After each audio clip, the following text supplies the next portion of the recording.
Hello there, welcome to the news on Nepal television. I am Rosina Rai, starting with the headlines. Supreme Court rules MCA holds the right to cancel contracts for the transmission line project of the MCC. Verdict pays away for new contract bids. Majority of Maoist Standing Committee members views taking claim for National Assembly Chairman Dal to furnish concerns raised at the meeting today. Dozens of die and 10 others sustain injury after bus fails over bridge in Mali. The driver's failure to control the vehicle cause fatal tomorrow.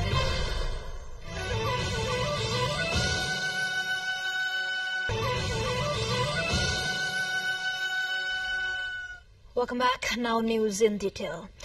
The Supreme Court has announced its verdict in relation to the contracts dispute of transmission lines project of Millennium Challenge Corporation MCC. The joint bench of Justices Hari Prasad Fuyal and Saranga Prasad Subide announced the verdict on 28th January, whose full text was made public yesterday. The court ruled that the claim in writ petition is not sufficient to explain the details if a Millennium Challenge account. MCA Nepal has a right to cancel the contract. India's Tata project has moved to the court opposing to the decisions of MCA to cancel the contracts of a transmission lines project of MCC. MCA had on October cancelled its contracts, citing that high cost offered by the bidders compared to the cost estimated before the bidding. The court has ruled in favor of the MCA, saying it has a complete right to cancel contract.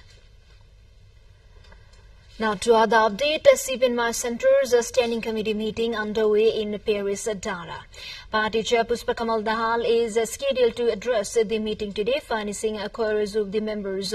Earlier, majority of the party leaders attending CPNMA Centre's Standing Committee meeting viewed that the party should claim its stake on the National Assembly's chairperson post, since it was the largest party in the National Assembly. Talking to media persons at party's central office at Paris, Dara yesterday following the meeting, party's vice chairperson and spokesperson Agni Satkota said that most of the party's leaders opined that the CPNMA Centre should not drop the National Assembly chairperson post because of it is the largest party in the National Assembly. The post is lying vacant from coming March 3rd. In the meeting, leaders expressed their views on latest political development and contemporary political and national issues, Speaker Satkota later added. Time for a short break here. Stay with us. Welcome back. You are watching Nepal Television News. Now we have remaining national and international updates.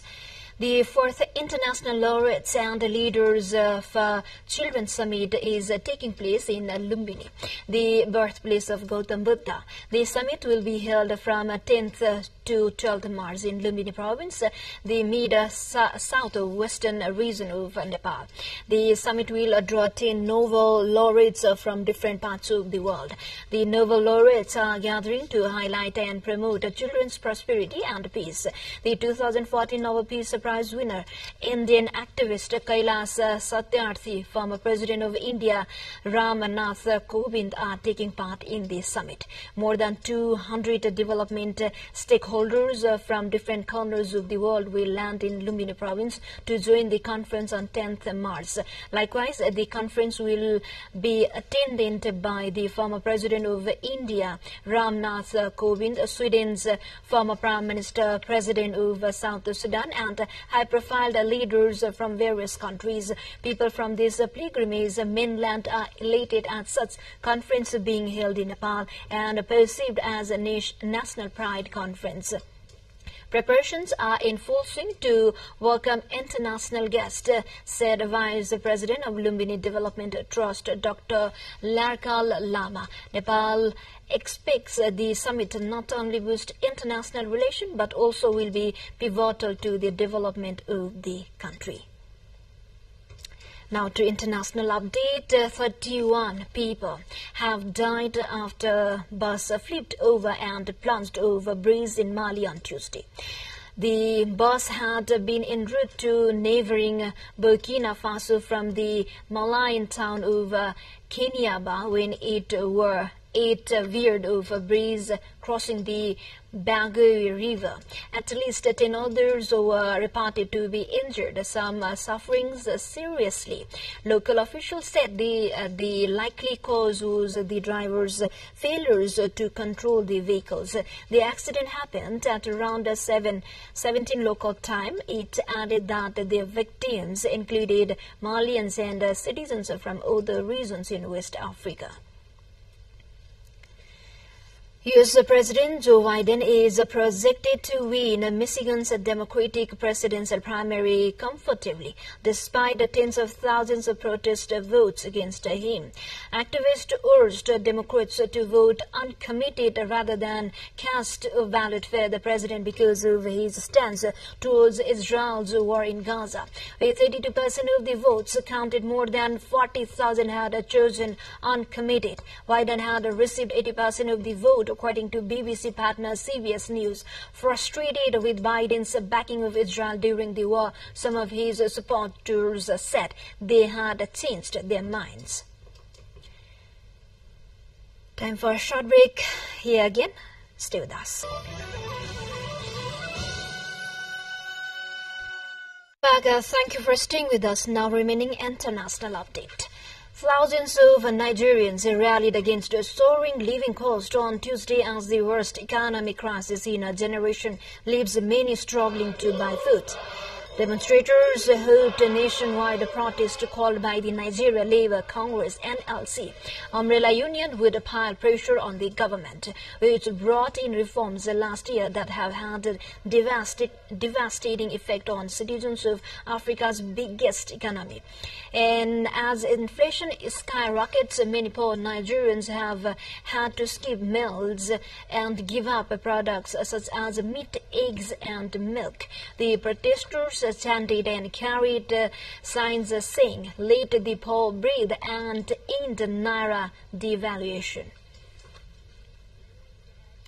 Now to Australia, hundreds of thousands of residents in Australia's southwest were told to evacuate on Wednesday due to an intense heat wave that authorities said could further spread a massive bushfire in Victoria State, which faces its worst condition in 4 years. Extreme fire ratings have been issued for large parts of Victoria, with the Woomera region in the west given a catastrophic ranking, the top warning level. Mildura, a rural city of about 56,000, could touch 45 degrees Celsius. A potential fire impact zone that covers several rural towns has been identified as officials urged around 30,000 residents there to leave their home by Wednesday morning. The fire burning since last Thursday has already destroyed 6 homes, killed livestock, and burned more than 20,000 hectares of land there. To the more updates, before that, let's have a quick look into the highlights of the side.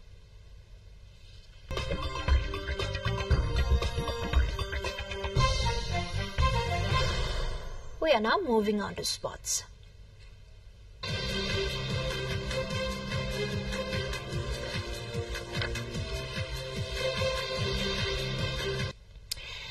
Now to T20 series, Nepal is playing against the Netherlands in the IC-T20 Triangular Series in Tube Cricket Ground. Rhinos are in pressure to secure victory today to secure place in top 2, which led them to play final match. As of now, Nepal won the toss and opted to field first. The Netherlands so far have scored 55 runs in 5.2 over, losing its 1 wicket. Earlier yesterday, Nepal lost in opening match against Namibia by 20 runs. Chasing a target of 207 runs posted by Namibia, Nepal could score 186 runs in 18.5 overs at the loss of all wickets.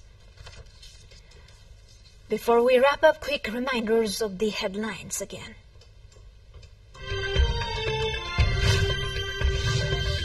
Supreme Court rules MCA hold the right to cancel contracts for the transmission lines project of the MCC. Verdict paves way for new contract bids. Majority of Mao Standing Committee members views taking claim of National Assembly Chairman Dal to furnish concerns raised at the meeting today. Dozens die and 10 others sustain injury after bus falls over bridge in Mali. The driver's failures to control the vehicle cause a fatality in Jordan for the title tomorrow. Well, this is all we have for this moment. Until our next bulletin, keep watching Nepal television. Have a good day ahead. Namaste.